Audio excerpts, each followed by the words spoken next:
شروع اللہ کے پاک اور بابرکت نام سے جو بڑا مہربان نہایت رحم کرنے والا ہے۔ بلڈ پریشر کم ہونے لگے تو دودھ کے ساتھ انڈا کھائیں۔ ٹماٹر پر لیمو کا رس ڈال کر اسے گوشت پر 10 منٹ لگا رہنے دیں، اس سے گوشت جلدی پک جائے گا۔ ٹھنڈے پانی سے نہانے سے جسم کے اندر خون کی گردش تیز ہوتی ہے۔ سوتے وقت منہ سے پانی نکلتا ہو تو جامن کے پتے چبائیں۔ رات کو دودھ پی کر سونے سے پیٹ کے درد کا مسئلہ ہو سکتا ہے۔ نظر تیز کرنی ہے تو کچی گاجر کھائیں۔ دماغ تیز کرنا ہے تو نہارمو بادام کھائیں۔ دل کو صحت مند رکھنا ہے تو نہارمو سیب کھائیں۔ گرمی کے موسم میں سیب کا مربع کھانے سے عقل بڑھتی ہے۔ انجیر نہارمو کھانے سے بواسیر کی بیماری دور ہوتی ہے۔ اگر پیٹ میں گیس کا مسئلہ ہو تو سر میں تیل کی مالش کریں، آپ کو آرام آئے گا۔ بھوک رکھ کر کھانا کھانے سے موٹاپا نہیں ہوتا۔ مرغی کا گوشت زیادہ کھانے سے کینسر کی بیماری ہوتی ہے۔ دل کمزور ہو تو ناشتہ دہی کے ساتھ کیا کریں۔ ٹوٹی ہوئی کنگھی سر پر کرنے سے بلغم خارج ہوتی ہے۔ مچھلی کھانے کے بعد انڈا کھانے سے نظر کمزور ہو جاتی ہے۔ اگر نظر کمزور ہو تو تب بھی مچھلی کھانا نقصان دہ ثابت ہو سکتا ہے۔ فرنیچر پر سرسوں کا تیل لگانے سے کیڑا نہیں لگتا۔ انار کو سفید جلد سمیت کھانے سے یادداشت تیز ہوتی ہے۔ اگر کھٹے دہی کو میٹھا کرنا چاہتے ہو تو دہی کو ایک ململ کے کپڑے میں ڈال کر ململ کے کپڑے کو ہلکا ہلکا دبائیں تاکہ دہی میں موجود سارا پانی نکل جائے۔ جب دہی میں موجود سارا پانی نکل جائے تو دہی کو ایک برتن میں ڈال دیں، اس میں تھوڑا سا دودھ شامل کر کے اسے چمچ سے ہلائیں، اس سے دہی کی ساری کھٹاس ختم ہو جائے گی۔ اگر سالن میں مرچ زیادہ ہو جائے تو سالن میں تھوڑی سی ملائی شامل کر کے اچھی طرح سے پکائیں، اس سے زیادہ مرچ کم ہو جائے گی۔ اچار پڑے پڑے سوکھ جائے تو اچار میں 1 چمچ گنے کا رس ملائیں، اس سے اچار کا مزہ اور تازگی واپس لوٹ آئے گی۔ جسم کا کوئی حصہ جل جائے تو تھوڑا سا سادہ پانی لے کر اس میں چٹنی ڈال کر ایک گاڑھا محلول بنائیں، اس محلول کو جلے ہوئے حصے پر لیپ کریں، اس سے جلن کا خاتمہ ہو جائے گا۔ وہ افراد جنہیں لو بلڈ پریشر کی شکایت رہتی ہو ان کے لیے باقاعدگی سے کھجور کھانا اس مسئلے کا بہترین حل ہے۔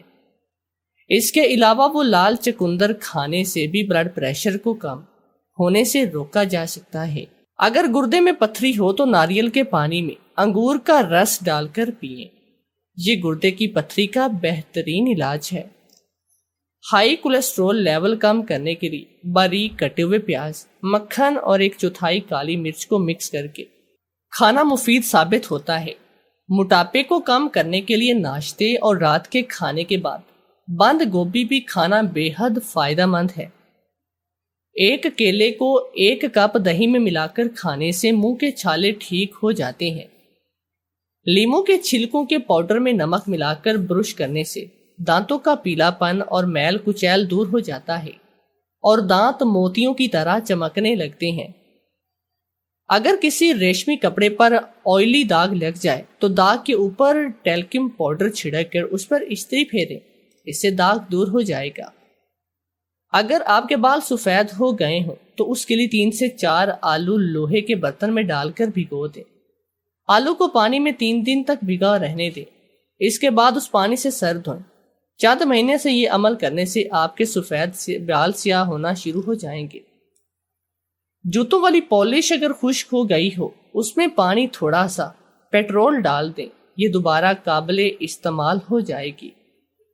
اکثر سبزی کاٹتے ہوئے سبزیوں کا رنگ ہاتھوں اور ناخنوں پر لگ جاتا ہے۔ اگر سبزی کاٹنے سے پہلے ہاتھوں پر تیل یا کوئی کولڈ کریم لگا لی جائے تو اس سے سبزی کا رنگ ناخنوں اور ہاتھوں پر نہیں آئے گا۔ جینز کے کپڑے دھوتے وقت پانی میں 5 چمچ سرکہ ملائیں، تو اس سے جینز کے کپڑوں کا رنگ خراب نہیں ہوتا۔ گرمی کی شدت کو کم کرنے والے 7 بہترین ٹوٹکے۔ نہانے کے فوراً بعد بدن پر تولیہ نہ ملیں، بلکہ ہلکا سا سرسوں کا تیل لگائیں، اس سے گرمی کی شدت میں کمی آئے گی۔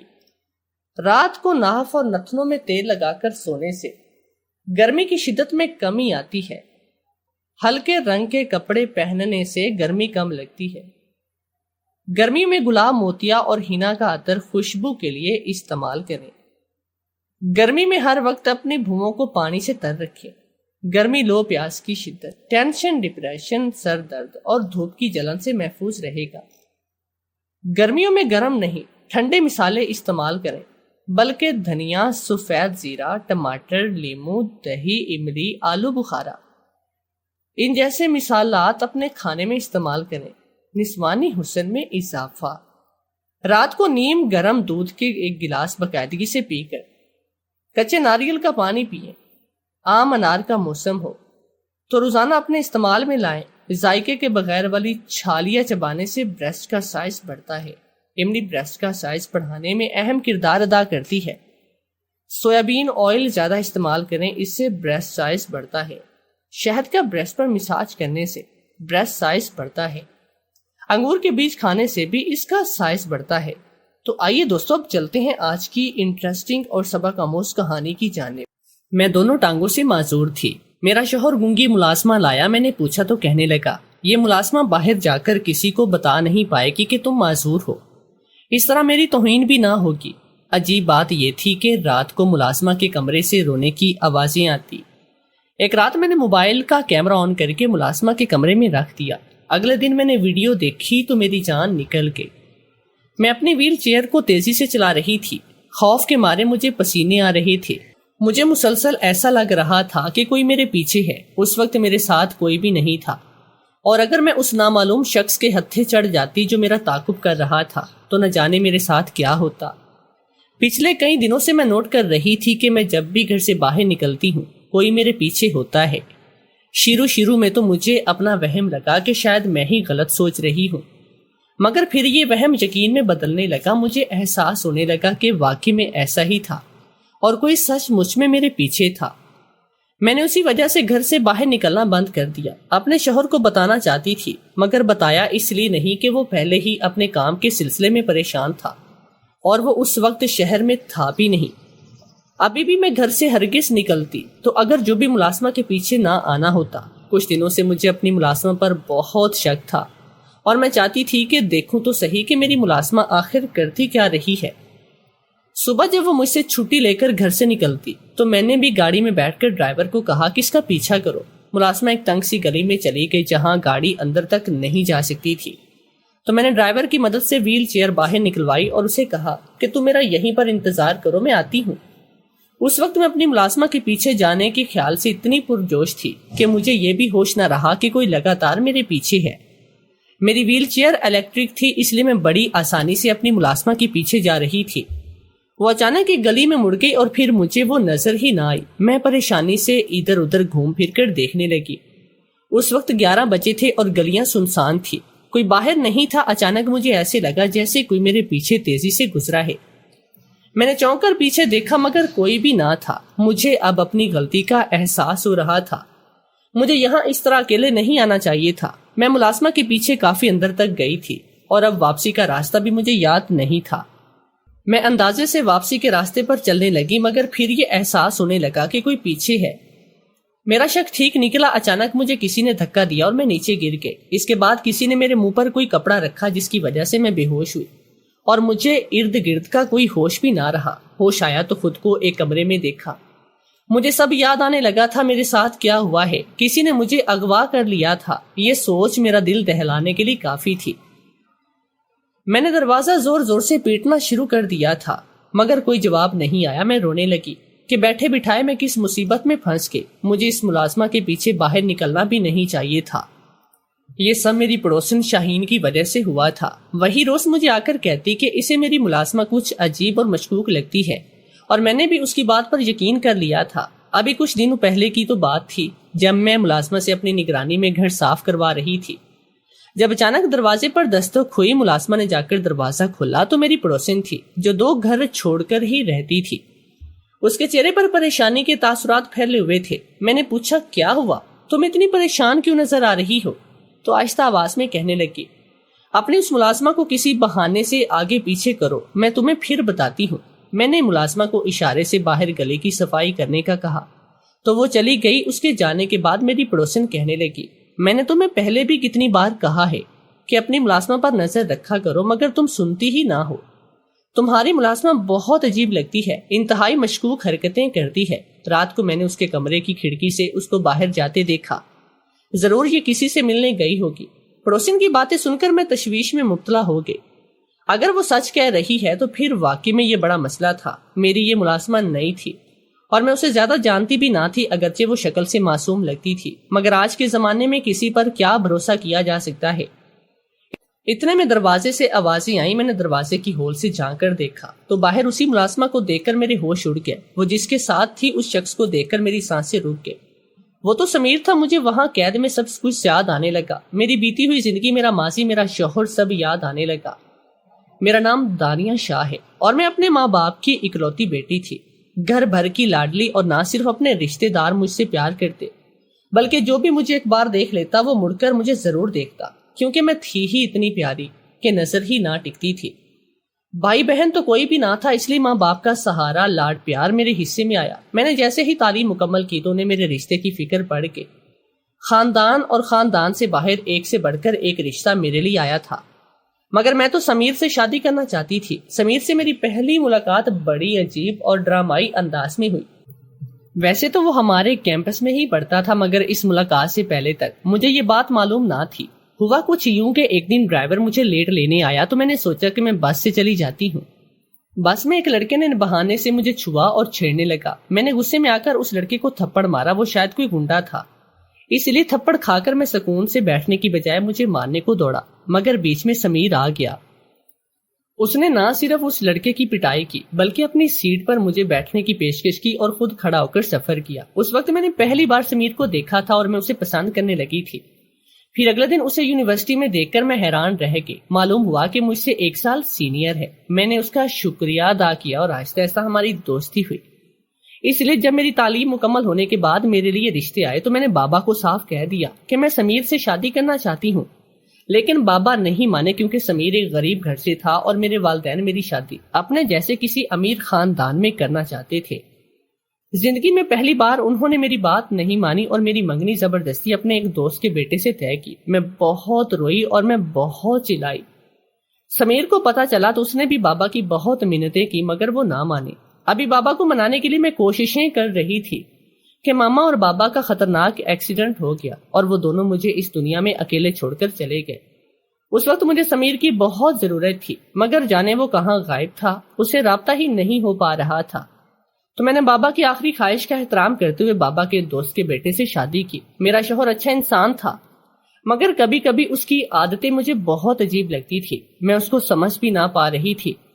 کبھی کبھی وہ مجھے اپنے ساتھ باہر لے جاتا، دوستوں سے ملواتا اور کھانا کھلاتا، مگر کبھی کبھی یوں اجنبی ہوتا کہ جیسے مجھے جانتا بھی نہ ہو۔ میں نے سمیر کو بلا کر اپنے شوہر کے ساتھ ایک نئی زندگی گزارنا شروع کر دی، مگر شاید میرے نصیب میں ابھی اور آزمائشیں باقی تھی۔ جب ایک دن میری گاڑی کا بھی ایکسیڈنٹ ہوا، میں بچ تو گئی مگر دونوں ٹانگوں سے معذور ہو گئی۔ میرے شوہر کا رویہ مجھ سے بدلنے لگا، شاید اب اس کو میرے ساتھ شرم آتی تھی، مگر وہ کہتا کہ میں تم سے بہت محبت کرتا ہوں، مگر لوگوں میں اب تمہیں نہیں لے جا سکتا کیونکہ لوگ مجھے باتیں سنائیں گے، اور ایسی باتیں سن کر میں چپ ہو جاتی۔ پھر ایک دن پرانی ملازمہ کام چھوڑ کر چلی گئی تو میرا شوہر ایک اور نئی ملازمہ لے کر آ گیا۔ مجھے اپنے شوہر کی بات بہت بری لگی، مگر میں چپ رہی۔ اس نے اپنے حلقہ احباب میں کسی کو بھی نہیں بتایا کہ اس کی بیوی معذور ہے۔ کہتا کہ تمہارا علاج کرواؤں گا اور جب تم ٹھیک ہو جاؤ گی پھر تم پہلے کی طرح میرے ساتھ چلا بھی کرو گی۔ میں کیا کہہ سکتی تھی؟ میری ساری ذمہ داری بھی اسی ملازمہ کے سر پر تھی۔ وہ اپنے حلیے سے ہرگز بھی ملازمہ نہیں لگتی، مگر جانے ایسا کیا تھا وہ جو بیچاری یہاں کام کرنے پر مجبور تھی۔ مجھے تو اس ملازمہ میں کوئی بھی برائی نظر بھی نہ آتی تھی، مگر میری پڑوسن جب بھی آتی مجھے کہتی اس ملازمہ کو نکال دو۔ مجھے یہ مشکوک لگتی ہے، مگر میں نے کبھی اس کی باتوں پر دھیان بھی نہ دیا کیونکہ وہ ہر کسی پر شک کرتی رہتی۔ لیکن پھر مجھے احساس ہوا کہ شاید وہ ٹھیک کہہ رہی ہے، کیونکہ روز مجھے اس ملازمہ سے کمرے سے رونے کی آوازیں آتی۔ ایک دن جب میں نے اسے پوچھا کہ تم رات کو روتی کیوں ہو، تو وہ گھبرا گئی اور اشارے سے کہنے لگی، میں تہجد پڑھتی ہوں اور رو رو کر اپنے اللہ سے دعا مانگتی ہوں کہ میں ٹھیک ہو جاؤں اور میں بولنا شروع کر دوں۔ اس کی دلیل ایسی تھی کہ مجھے ماننا پڑا۔ ہو سکتا ہے کہ وہ سچ کہہ رہی ہو اور رونے کی وجہ بھی یہی ہو جو کہتی ہے۔ ویسے تو میں نے یقین کر لیا تھا، مگر اندر سے جانے کیوں مجھے مشکوک ہو گئی۔ اس لیے ایک رات میں نے فیصلہ کیا کہ میں اس کے کمرے میں جا کر دیکھتی ہوں۔ میں تہجد کے وقت اس کے کمرے میں گئی اور دروازے پر دستک دی۔ اس نے تھوڑا سا دروازہ کھول کر مجھے دیکھا۔ میں نے کمرے کے اندر جانا چاہا، مگر وہ سامنے سے ہٹنے کو تیار بھی نہ تھی۔ مجھے اشارے سے کہنے لگی کہ میں جاؤں اور اسے عبادت کرنے دو۔ میں الجھی ہوئی واپس آ گئی۔ اگر وہ عبادت کرنے میں مشغول تھی تو پھر اس کے سر پر دوپٹہ کیوں نہیں تھا؟ میرا شوہر تو مجھے جیسے اس ملازمہ کے آسرے پر چھوڑ کر بول ہی چکا تھا۔ اس کی بزنس میٹنگز اور بزنس ٹورز ہی ختم نہیں ہوتے تھے اور اکثر وہ گھر سے باہر ہی رہتا۔ ایک دن وہ گھر پر تھا تو میں نے اس ملازمہ کے بارے میں اپنے شک کا اظہار کیا کہ مجھے وہ لڑکی کچھ ٹھیک نہیں لگتی، تو وہ تسلی دیتے ہوئے کہنے لگا کہ ویسے تو وہ اچھی لڑکی ہے، میرے دوست کے گھر ایک عرصے سے کام کر چکی ہے، مگر پھر بھی تمہیں تسلی نہیں تو کوئی بات نہیں، میں کوئی اور ملازمہ تمہارے لیے تلاش کروں گا۔ مجھے اطمینان محسوس ہوا۔ اس گنگی ملازمہ کی وجہ سے مجھے مستقل بے چینی سی لگی رہتی۔ سارا دن وہ ہنسی خوشی سارے گھر کے کام کرتی، مگر شام ہوتے ہی اس کے چہرے پر اداسی کے سائے لہرانے لگتے تھے۔ ایک دن مجھے کہنے لگی، باجی میں آپ کے پاس ہی سو جاؤں؟ وہ بہت ہی عجیب لگ رہی تھی۔ میں بہت ڈری سہمی۔ میں نے اس کی حالت دیکھ کر کہا، چلو سو جاؤ میرے پاس۔ میں نے سوچا کہ موقع اچھا ہے، اسے پوچھتی ہوں کہ اس کے کمرے کے روزانہ رونے کی آوازیں کیوں آتی ہیں۔ میں نے اسے پیار سے پوچھا تو وہ گہری سوچ میں ڈوب گئے۔ ایسے لگا جیسے وہ مجھے بتانے والی ہو، مگر اس وقت مجھے میرے شوہر کی کال آئی۔ وہ چپ ہو گئے اور ہمارے بات بیچ میں رہ گئی۔ میں نے اپنے شوہر سے بات کرنے لگی تو وہ چپ کر کے اٹھ کر اپنے کمرے میں چلی گئی۔ حیرت انگیز طور پر اس دن اس کے کمرے سے رونے کی آوازیں نہیں آئی۔ مجھے اپنی ملازمہ کا یہ پر اسرار انداز تجسس میں مبتلا کر رہا تھا کیونکہ میری پڑوسن مسلسل مجھے محتاط رہنے کو کہہ رہی تھی۔ ایک دن مجھے کہنے لگی کہ تمہاری ملازمہ کو چھت پر میں نے کسی سے فون پر بات کرتے دیکھا۔ اس بات پر مجھے یقین نہیں آیا کیونکہ وہ تو گونگی تھی، اور ایسا کیسے ہو سکتا تھا کہ وہ فون پر کسی سے بات کرے۔ میں نے پھر بھی اپنی تسلی کے لیے اس کو بازار بھیجا، اس کے کمرے کی تلاشی لی، مگر مجھے موبائل کہیں سے نہ ملا۔ شہین کہنے لگی، تم اس کی تلاشی لینا، ضرور اس نے موبائل اپنے لباس میں چھپا رکھا ہوگا۔ مگر مجھے یہ حرکت نامناسب لگی، اور ویسے بھی میں نہیں چاہتی کہ اسے مجھ پر شک ہو کہ میں اس کی ٹو میں لگی ہوں، ورنہ ہو سکتا تھا کہ وہ کام چھوڑ کر چلی جاتی۔ اس پر جتنا بھی شک تھا، مگر وہ میرا بہت اچھا خیال رکھتی تھی، میرے سارے کام وقت اور پابندی سے کرتی اور مجھے اپنے ہاتھوں سے کھانا کھلاتی، اور میں نہیں چاہتی کہ وہ یہاں سے جائے۔ کبھی کبھی مجھے لگتا کہ وہ کسی مصیبت میں ہے اور شاید مشکل میں ہے، اور کبھی اس کے برخلاف لگتا۔ اس پر اس کے کمرے سے رونے کی آوازیں مجھے الگ سسپینس میں مبتلا کر رکھتی۔ میں نے شاہین سے اس بات کا ذکر کیا تو مجھے کہنے لگی، ایسا کرو، اس کے کمرے کی اضافی چابی سے کسی دن کمرہ کھول کر اس کے کمرے میں چھاپا مارو، سارے راز کھل جائیں گے۔ میں نے اس کمرے کی اضافی چابی بنوائی اور رات کا انتظار کرنے لگی۔ رات کے 12 بجتے ہی میں اپنی ویل چیئر پر اس کے کمرے کی طرف گئی اور چابی لگا کر اس کے کمرے کا دروازہ کھولنے لگی۔ میرے دل کی دھڑکن تیز ہو رہی تھی کہ اندر جانے کیا منظر دیکھنے کو ملے گا، مگر جیسے ہی کمرے کا دروازہ کھلا تو مجھ پر حیرتوں کے پہاڑ ٹوٹ پڑے۔ ایسا تو کمرے میں بھی کچھ دیکھنے کو نہ ملا۔ وہ چپ چاپ اپنے بستر پر سو رہی تھی۔ مجھے ایسے لگا کہ شاید وہ سو نہیں رہی بلکہ مجھے دیکھ کر شاید سو رہی ہے۔ بہرحال مجھے کوئی سراغ نہ ملا اور میں واپس آ گئی۔ وہ ہر جمعرات کو 11 بجے مجھ سے چھٹی لے کر کہیں چلی جاتی اور شام کو آتی۔ اس کی یہ روٹین پچھلے 1 ماہ سے جاری تھی، اور مجھے جب شہین نے بتایا کہ اس نے ملازمہ کو کمرے سے رات کو باہر جاتے دیکھا تو میں نے فیصلہ کیا کہ اب جو بھی ہو جائے اس سارے معاملے کو میں سلجھا کر رہوں گی۔ مگر کئی دن سے مجھے خود ایسا لگ رہا تھا جیسے میں خود مشکل میں پڑنے والی ہوں، کیونکہ ایسا لگتا کہ ہر کوئی ہر لمحہ میرے پیچھے ہے۔ اور آج بھی جب ملازمہ مجھے چھٹی لے کر گھر سے نکلی تو میں بھی اس کے پیچھے گھر سے نکل گئی، مگر اس کا تو کچھ بھی پتہ نہ تھا۔ میں خود یہاں قید میں آ گئی۔ مگر کیوں؟ اس نے مجھے یہاں پر کیوں بند کیا تھا، اور اس سب میں کیا وہ ملازمہ بھی شامل تھی؟ شاید ایسا ہی تھا۔ میں نے تو اس ملازمہ پر کتنا یقین کیا تھا اور اپنی طرف سے اس میں مدد کرنے کے واسطے اس کے پیچھے آئی تھی۔ ابھی میں یہ سب سوچ رہی تھی کہ میرے کمرے کا دروازہ کھلا اور سمیر اندر داخل ہو گیا۔ پھر اس نے ملازمہ کو اندر بلایا اور کہنے لگی، تم جاننا چاہتی ہو نا کہ اس کمرے سے رونے کی آوازیں کیوں آتی تھی؟ میں نے کہا ہاں، میں جاننا چاہتی ہوں۔ وہ کہنے لگا، تم ایسا کرنا، آج رات اس کمرے میں اپنا موبائل رکھ دینا، تمہیں سب کچھ پتا چل جائے گا۔ میں اس وقت بہت ہی بری طرح سے الجھی ہوئی تھی۔ میری اور اس ملازمہ کی کہانی میں سمیر کہاں سے آیا؟ ملازمہ کا اس سے کیا تعلق تھا؟ وہ دونوں ساتھ کیوں تھے؟ وہ سال بعد وہ واپس میری زندگی میں کیوں آ گئی؟ سمیر کہنے لگا، مجھ پر یقین کرو، بس آج رات وہ کرو جو میں نے کہا ہے، تمہیں صبح تک سارے جوابات مل جائیں گے۔ اس کے بعد میں اس ملازمہ کے ساتھ بھی باحفاظت اپنے گھر واپس آ گئی۔ میرا دل چاہ رہا تھا کہ کاش میرا شوہر یہاں ہوتا تو میں اس سے اپنے ساری مشکلات بتاتی، مگر وہ یہاں پر نہیں تھا۔ مجھے ہی سارے راز سے پردہ اٹھانا تھا، اور آج کی رات ہی گھر آ کر میں نے ملازمہ سے پوچھنے کی بہت کوشش کی، مگر وہ بیچاری کچھ بھی نہ کہہ پائے۔ اب مجھے ہی اس راز سے پردہ اٹھانا تھا، اور آج کی رات ہی گھر آ کر میں نے ملازمہ سے پوچھنے کی بہت کوشش کی، مگر وہ بیچاری کچھ بھی نہ کہہ پائے۔ کاش وہ گونگی نہ ہوتی تو مجھے حقیقت جاننے کے لیے اتنے پاپڑ نہ بیلنے پڑتے۔ اب یہی حال تھا، میں وہی کرتی جس کا آئیڈیا مجھے سمیر نے دیا۔ میں نے رات ہوتے ہی اپنا موبائل ریکارڈنگ پر لگا کر اس کے کمرے میں رکھ دیا اور خود ساری رات بے چینی سے گزار دی۔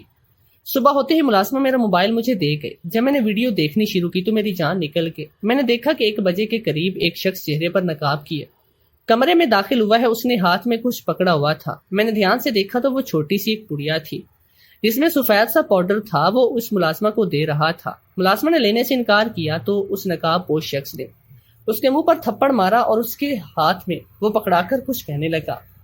مجھے وہ آواز بہت مشکل سے سنائی دے رہی تھی۔ بار بار مجھے ایسا لگ رہا تھا جیسے وہ شخص میرا نام لے رہا ہو، مگر وہ کون تھا اور میرا نام کیوں لے رہا تھا؟ وہ اس ملازمہ کو کیوں مار رہا تھا؟ اچانک وہ واپس مڑنے لگا تو اچانک ملازمہ نے اس کے چہرے سے نقاب کھینچ کر اتار دیا۔ اس شخص کی پیٹھ کیمرے کی طرف تھی۔ اس نے اپنا نقاب اتارے جانے پر ایک بار پھر زور سے تھپڑ اس ملازمہ کے چہرے پر مارا اور اسے مارتے ہوئے کہنے لگا، تم کرنا کیا چاہ رہی ہو؟ جب تمہیں پتا ہے کہ اس نقاب کے پیچھے میں ہوں تو میرا نقاب کیوں اتارا؟ کیا وجہ ہے؟ میں اس کی آواز کی گرج سن کر چونکی۔ اس کی آواز مجھے جانی پہچانی سی لگی۔ میں نے ویڈیو کو تھوڑا آگے کر کے اس شخص کا چہرہ دیکھا تو یوں لگا کہ میرے سر پر قیامت ٹوٹ گئی ہو، میرے پیروں تلے سے زمین نکل گئی ہو۔ جس شخص کا چہرہ مجھے نظر آیا وہ کوئی اور نہیں، میرا شوہر تھا۔ یہ دیکھ کر میرے جسم سے جیسے جان ہی رہی سہی نکل گئے۔ وہ ویڈیو میں کہہ رہا تھا، یہ زہر تمہیں اس لیے دیا ہے کہ میری بیوی کو روز کھانے میں ملا کر دیا کرو، مگر تم باقاعدگی سے یہ کام نہیں کر رہی۔ اگر وہ 1 مہینے کے اندر اندر نہیں مری تو تمہارے گھر والوں کو اور میں تمہیں چھوڑوں گا نہیں۔ موبائل میرے ہاتھ سے چھوٹتے چھوٹتے بچا تھا۔ یہ سب کیا تھا؟ میرا شوہر کیوں میری جان کے در پہ تھا؟ میری سمجھ میں کچھ نہیں آ رہا تھا۔ میں نے سمیر کو فون کر کے گھر بلایا اور کہا، اب بتاؤ تمہیں یہ سب کیسے پتا چلا؟ کہنے لگا، 2 سال پہلے میں خود غائب نہیں ہوا، بلکہ مجھے منظر سے غائب ہونے پر مجبور کیا گیا۔ تمہارے شوہر نے مجھے دھمکی دی کہ اگر میں اپنا شہر چھوڑ کر نہیں گیا تو میرے گھر والوں پر زندگی تنگ کرے گا۔ پھر تمہارے بابا بھی مجھے تمہاری زندگی سے نکال جانے کو کہا اور مایوس ہو کر میں چلا گیا۔ مگر مجھے پتا چلا کہ تمہارے شوہر کی شہرت اچھی نہیں۔ میں تمہارے لیے فکر مند ہوا اور واپس آیا تو پتا چلا کہ اس کا بزنس ڈوب چکا ہے اور اس نے تم سے تمہاری دولت کے لیے شادی کی تھی تاکہ اپنے ڈوبتے بزنس کو سنبھال سکے۔ اس کو تم سے بالکل محبت نہ تھی۔ میں نے اس پر نظر رکھنی شروع کی تو پتا چلا کہ اس کا کئی بدنام زمانہ لوگوں سے تعلق ہے، اور مزید تحقیق کرنے پر پتا چلا کہ اسی نے تمہارے ماں اور بابا کی کار ایکسیڈنٹ کروایا تھا تاکہ ان کے جانے کے بعد ساری دولت تمہارے حصے میں آئے اور تمہارے ذریعے اس کو مل جائے۔ جب ساری جائیداد قانونی طور پر تمہارے نام ہوئی، اس نے تمہاری جان لینے کی بھی کوشش کی مگر تم بچ گئے۔ مگر وہ ملازمہ کو یہاں تمہارے لیے یہاں لایا تھا۔ یہ تمہیں روز کھانے میں زہر دے اور جب یہ کام کرنے سے منع کرتی تو اس کو مارتا، اور یہ بیچاری روتی تھی۔ یہ بیچاری مجبور تھی کیونکہ اس کے گھر والے تمہارے شوہر کے قبضے میں تھے۔ میں اس ملازمہ سے ملا اور اسے اپنے ساتھ کی یقین دہانی کروائی تو مجھے سب کچھ پتا چلا۔ تمہاری حفاظت کے پیش نظر میں ہی تمہارے پیچھے پیچھے رہتا تاکہ تمہیں کوئی نقصان نہ پہنچا سکے۔ پھر تمہیں کل اسی لیے اغوا کرنا پڑا کہ تمہیں میں سچ بتا سکوں، کیونکہ اگر میں تمہیں ویسے ملنے کو کہتا تو تم یقین نہ کرتی اور نہ ہی ملتی، اس لیے کل وہ سب کرنا پڑا۔ ملازمہ نے ہاں میں سر ہلایا کہ اس کی ساری باتوں کی تصدیق کہ سمیر سب کچھ سچ کہہ رہا ہے۔ میں نے اس وقت پولیس کو فون کیا، ان کو ثبوت کے طور پر وہ ویڈیو دکھائی۔ پولیس نے اس کی تلاش میں چھاپے مارنے شروع کیا اور کچھ ہی دنوں میں اس کو گرفتار کیا۔